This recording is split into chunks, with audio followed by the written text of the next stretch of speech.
of Sainik School Chittorgarh. Not just only Sainik School Chittorgarh, it has been a very prestigious institute which has just feeded so much officers in the Indian Army and so much officers who have won the gallantry awards for the nation and in the wars.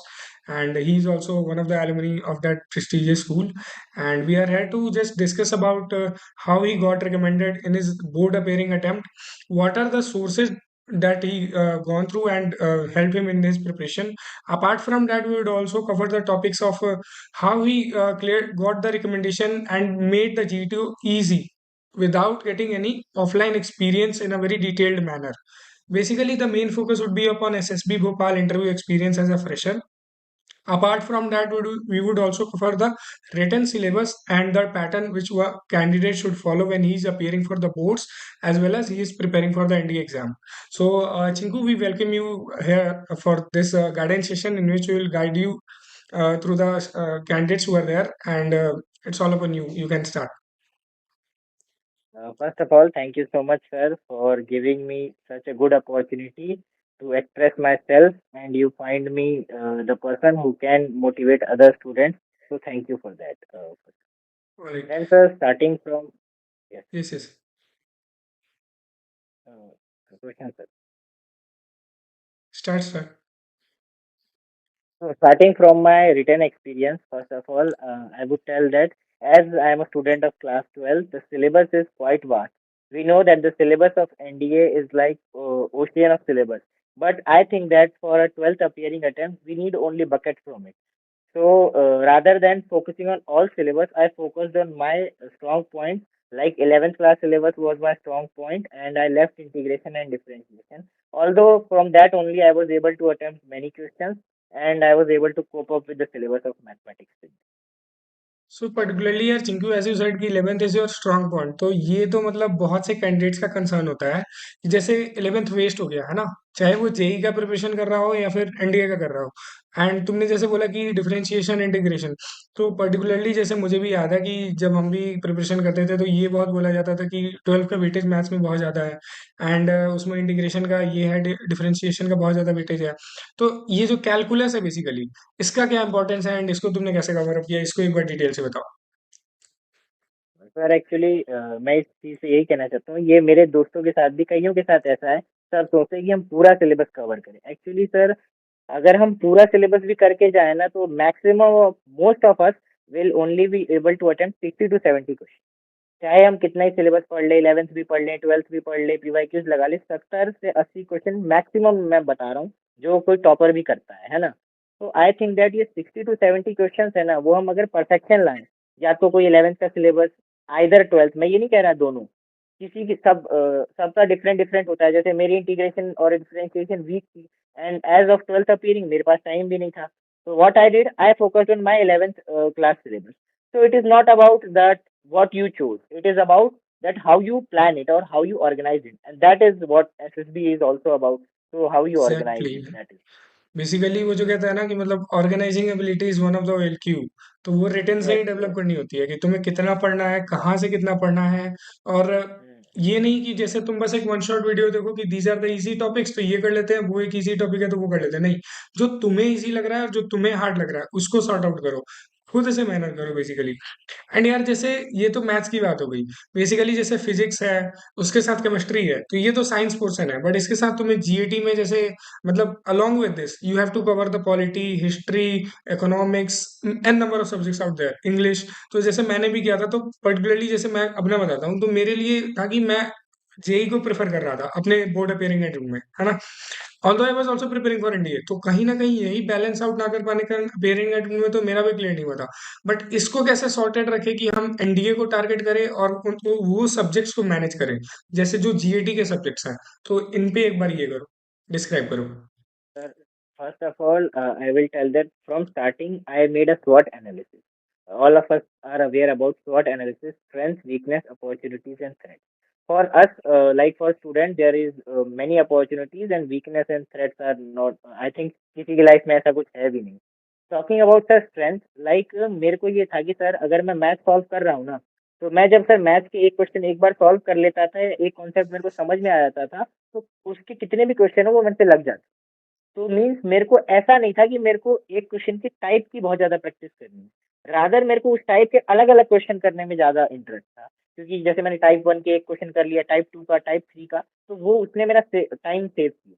Like दूसरे की बात करें, कईयों को ऐसा होता है कि एक क्वेश्चन एक बार कर लिया, वो उसको समझ ही नहीं आता, है ना? So exactly. what I मतलब advise my friends to say that like starting from physics, chemistry, maths and bio, I would only advise class 10 की NCERT को अच्छे से पढ़ना। रीजन बिहाइंड दैट इज मेरे को मैंने 12th में आने के बाद 10th की एनसीईआरटी 4 बार पढ़ी। मेरे को पेज बाय पेज भी याद हो गया है मतलब भैया कि उसके अंदर क्या क्या लिखा हुआ है कैसे कैसे है। उसका एक रीजन है। When I saw the PYQs of our मतलब जो अपनी गैस का और जनरली साइंस का है अप्रोक्सीमेटली 50 क्वेश्चन। मैं सबको कहता हूँ एक बार ट्राई करके देखना 50 में से 26 to 27 क्वेश्चन एनसीईआरटी में से है और वो भी एग्जैक्टली। 10th में से।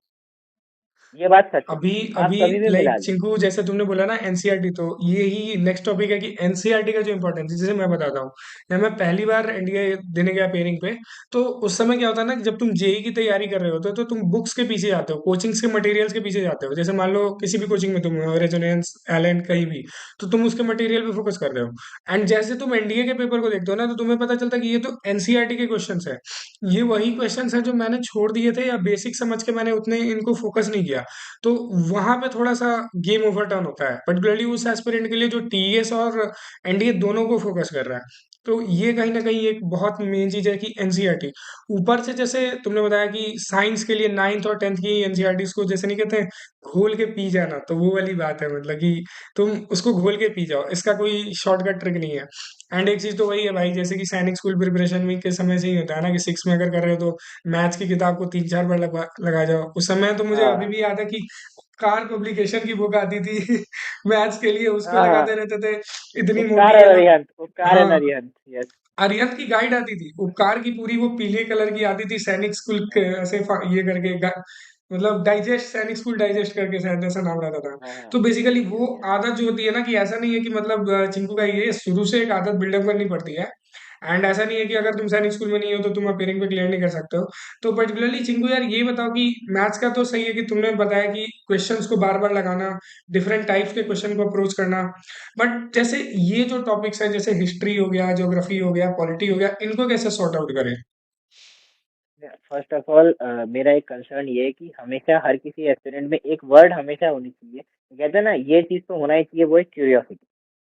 जस्ट लाइक भैया अभी अभी आपने एग्जांपल दिया कि हम किसी किसी चीज़ को छोड़ देते हैं कि यार ये तो बेसिक है नहीं आएगा। मैं एक एग्जैक्ट क्वेश्चन की बात बता रहा हूँ। हमारे 10th क्लास की एनसीईआरटी के 4th चैप्टर में जो लास्ट पेज है उसमें एक टर्म लिखा हुआ है बोरेक्स। एक एग्जांपल दे रहा हूँ जस्ट। बोराक्स। वो बोरेक्स टर्म लिखा हुआ है, लेकिन वो हर कोई पढ़ के छोड़ देता है कि ठीक है बोरेक्स का यूज ये है। बट हमको क्यूरियोसिटी होनी होगी, क्योंकि एनडीए के पॉइंट ऑफ व्यू से सोचे तो उसमें एक पीवाईक्यू आया हुआ है, what are the constituents of borax. अब ये कॉन्स्टिट्यूएंट्स लिखे हुए नहीं है एनसीईआरटी में, लेकिन अगर हमारे अंदर क्यूरियोसिटी होगी ना कि अच्छा बोरेक्स क्या है और जाने, वो एक क्वेश्चन हमारे 4 नंबर जेब में आ। तो ये एक एग्जांपल। अनलाइक दैट मैं सही बताऊं तो मैंने एक एक बार भी हिस्ट्री पढ़ी नहीं है, ये सच बता रहा हूँ मैं। हिस्ट्री मैंने बिल्कुल नहीं टच की। उसका रीजन ये है कि मैंने जब शुरू शुरू में हिस्ट्री पढ़ने की कोशिश की, पहले तो मेरे को समझ में नहीं है। कईयों को होता है हिस्ट्री समझ में आती, कोई एक दो सब्जेक्ट होते हैं जो नहीं समझ आता। मेरे हिस्ट्री नहीं समझ आई, तो rather than wasting my time on that मैंने उस टाइम को यूटिलाइज किया ज्योग्राफी। उसका एक रीजन है। ज्योग्राफी में मैंने इसलिए यूटिलाइज किया कि ज्योग्राफी थोड़ी सी लॉजिकल भी है। वर्ल्ड ज्योग्राफी लॉजिकल है, एंड इंडियन ज्योग्राफी जो है वो थोड़ा सा रटने का काम है ना। एंड मुझे मेमोराइज भी जल्दी हो जाता है। और दूसरी चीज ये थी कि जो ज्योग्राफी का सिलेबस है, out of that 50 question, geography का जो सिलेबस है वो लगभग लगभग 18 से 19 क्वेश्चन।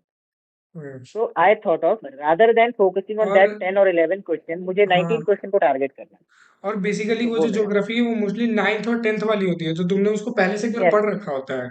जैसे यस अभी एग्जैक्टली। नितेश चौरान सर हैं, तो उनका भी तुम जानते होगे, यूट्यूब चैनल है। तो मैं देख रहा था अभी जो रिसेंट उन्होंने यस रील यस। अपलोड की ज्योग्राफी के, उसके पीआईक्यूज के ऊपर, तो मैं वही देख रहा था भाई कि मतलब ज्योग्राफी के जो क्वेश्चन आ रहे हैं वो पूरे 9th-10th की एनसीईआरटी से डायरेक्ट कॉपी है ना। वैसे यस यस हाइप सेम। बनाया हुआ है कि 11th-12th की ज्योग्राफी पढ़ो, बट अगर तुम 9th-10th भी पढ़ रहे हो ना, तो क्लियर करने के लिए उतना तो मतलब काफी है मेरे ख्याल से, है ना। एंड सजेस्ट जैसे दोस्त वगैरह हैं मेरे, तो मैं तो उनको ये सजेस्ट करता हूँ कि भाई अगर मैं तो अपने दोस्त को यही सजेस्ट करता है, अगर तुम प्रिपरेशन कर रहे हो ना, तो किसी एक सब्जेक्ट को पकड़ लो। जैसे मेरी ज्योग्राफी मेरे को अच्छी लगी, मेरे को लगा कि मैं इसमें कर सकता हूँ, तो मैंने पढ़ा, 11th की ज्योग्राफी मैंने पढ़ी है। उसका एक रीजन ये है कि जो सब्जेक्ट अपना स्ट्रांग है वो बैकअप हो जाएगा। फॉर एग्जाम्पल, जैसे मेरे साथ इस बार हुआ कि मेरे फिजिक्स में न्यूमेरिकल ज्यादा गलत हो गए, इन द सेंस मेरे न्यूमेरिकल 10-5 और सही होने चाहिए, लेकिन वो नहीं हुआ, तो वो तो मेरे नंबर कट गए ना। अब उसको मेकअप करने के लिए एक सब्जेक्ट हमेशा बैकअप में होना चाहिए, और मेरे पास मेरे लिए ज्योग्राफी थी। तो मेरे पूरे ज्योग्राफी मतलब जीएस सेक्शन में, जो मेरा सब्जेक्ट भी नहीं है, उसमें मेरे 50 मार्क्स आ गए। सो एक तरीके से ये बहुत अच्छी चीज है, एक प्लस पॉइंट ही है। सो मैं सोचता हूँ कि एक किसी सब्जेक्ट को आप पकड़ लो जीएस में से। जो साइंस वाले हैं वो जीएस में से एक सब्जेक्ट पकड़ लो, और जो जीएस वाले हैं वो साइंस में से एक सब्जेक्ट पकड़ लो। ये एक बहुत अच्छा बेसिकली वही आइडिया हो सकता मतलब कि एक जो है ना, मैथ्स तो टॉप प्रायोरिटी होनी ही चाहिए, लेकिन उसके साथ अगर कोई चैप्टर तुम्हारा मान लो कि जो कहता है ना कि वीक रह जाए या मैनेज आउट ना हो पाए, उसके लिए एक बैकअप सब्जेक्ट रेडी होना चाहिए तुम्हारा, along with this science and all ये सब चीजें। तो एंड इंग्लिश के लिए कोई पर्टिकुलर ऐसा सोर्स जो कि तुम्हें लगता हो कि ये फॉलो कर लिया, क्योंकि देखो इंग्लिश मोस्टली क्या होता है कि most of the candidates have been through English medium, CBSE schooling है, तो बेसिक्स तो सबके क्लियर है, बट कंपटीशन लेवल की बात अलग हो जाती है, तो उसके लिए और क्या करना चाहिए? भैया। For English, first of all English से पहले मैं एक चीज ये बताना चाहूंगा। आपने वो जो जीके के लिए क्वेश्चन पूछा था, मैंने कई मतलब कईयों को देखा है जीके के लिए वो बहुत मेहनत करते हैं, लाइक बहुत ज्यादा एफर्ट डालते हैं जीके की, डेली करंट अफेयर्स पढ़ते हैं, और मतलब डेली स्ट्रेटेजी के साथ डेली डेली पढ़ेंगे। आई डोंट थिंक कि उसका इतना ज्यादा इंपॉर्टेंस है। उसका रीजन ये है कि आजकल आप देखो, इन दिस वर्ल्ड बहुत सारे रिसोर्सेज है। लास्ट टाइम पे 2-3 दिन में मैराथन्स आती है ना, तो exactly for GK exactly. Particular मैंने मैराथन देखा था। उसका ये रीजन है कि अगर उस मैराथन से क्वेश्चंस नहीं आ रहे हैं ना, तब आप ये मान के चल लो कि वो किसी एस्पिरेंट से नहीं होंगे, लगभग लगभग 90% एस्पिरेंट जो है वो भी अटेम्प्ट नहीं कर पाएंगे। तो एक तरीके से हम उसी level, rather than wasting our time on that, मैं सबको सजेस्ट करूंगा कि आप इंग्लिश पढ़ो, because English is the most scoring subject in whole NDA syllabus. सही बात है। इंग्लिश ही ऐसी है जो मेरिट बढ़ाता है। मैं सबसे एग्री करूंगा, और सब एग्री में से भी करेंगे कि मैथ्स बस कट ऑफ ला के देगा।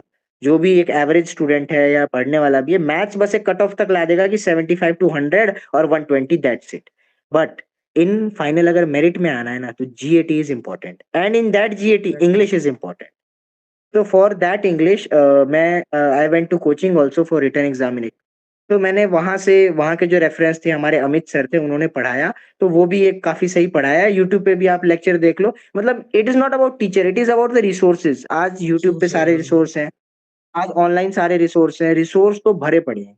बस पढ़ने वाला होना चाहिए, बस आपको हाउ यू स्ट्रेटेजी देखनी यूटिलाइज चाहिए। इट, तुम कैसे उसको यूटिलाइज करते हो, जो भी चीजें तुम्हें अवेलेबल है, फ्री में हो या फिर यूट्यूब पे प्लेलिस्ट हो या फिर ऑफलाइन कोचिंग हो, वही चीज है यार।